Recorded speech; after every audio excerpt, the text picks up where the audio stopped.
Excuse me. Yes. कहाँ घर पड़ेगा आपका? काहे? बताइए बताइए।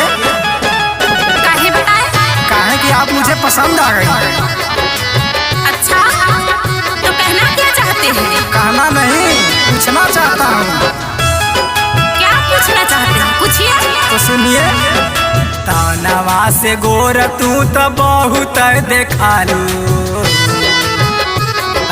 तानवा से गोर तू तो बहुत देखालू। ई बताव का तू मनवा से गोर बाड़ू का, ई बताव का तू मनवा से गोर बाड़ू का। अरे तनो से मनो से गोर हम बनी, तनो से मनो से गोर हम बनी। ई बताव छैला का तू चित चोर बाड़ा का, ई बताव छैला का तू चित चोर बाड़ा का। अच्छा तो मैडम एक बात बतावा। कवन बात बताई? इतना अदा कहाँ से सीखले बाड़ू? ओहो, इतना अदा कहीं से ना। झूठ मत बोला। एक बात सुना। का बोला?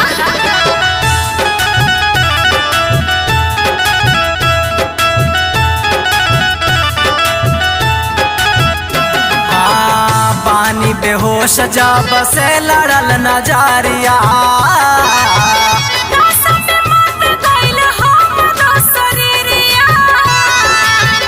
पानी बेहोश जब से लड़ल नजरिया।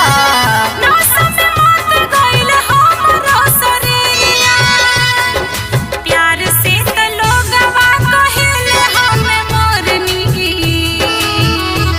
अरे प्यार से त लोगवा कहेले हम मोरनी। ई बताव छैला का तू हमर मोर बाड़ा का, ई बताव छैला का तू हमर मोर बाड़ा का।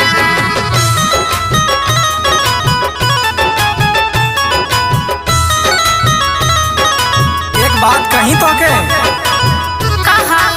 ऐसा लगा था कि कहीं तो के देखले बाने। हाँ, हमरे के कहाँ देखले बड़ा हो?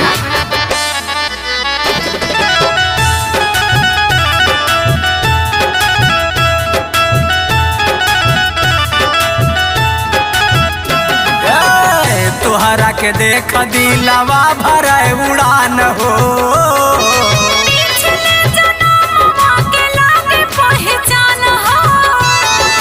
तोहरा के देख दिलवा भरे उड़ान हो। पिछले जन्मवा के लागे पहचान हो।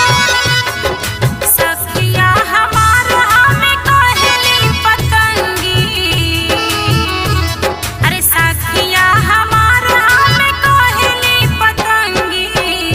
ई बताव छैला का तू हमर डोर बाड़ा का, ई बताव छैला का तू हमर डोर बाड़ा का। तो हसे एक बात कहल चाहता नहीं। अच्छा, तो एक बात ना तू इकट्ठे दुई बात बोल। ये बतावा हमसे बियाह करबू? बियाह तो हसे सोचे के पड़ी। ठीक बात है, तनी जल्दी ही सोचा।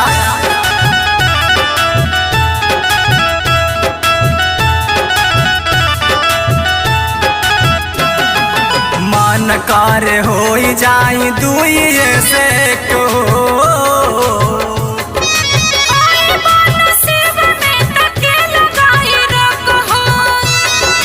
मन करे होई जाई दुई से को।